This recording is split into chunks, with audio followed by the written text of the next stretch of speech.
In a nutshell, I think the key thing that we should all take away from this excellently well-crafted movie is that revenge is evil.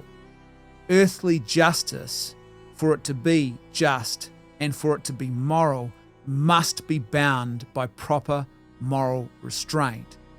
The irony in all of this is I remember reading recently a quote from one of the chief military architects of Operation Wrath of God.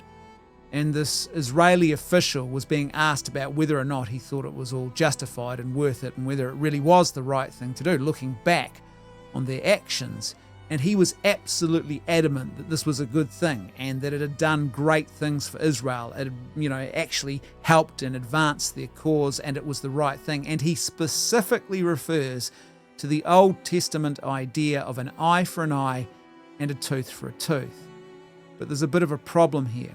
And I think what this film really reminds me of again is why the Christian vision of reality, which Christ gives to us very, very clearly, he enunciates this in the Gospels, is that we must move beyond an eye for an eye and a tooth for a tooth. He specifically says, "You've heard that it is said, an eye for an eye and a tooth for a tooth, but I tell you, love your enemies, pray for those who hate you."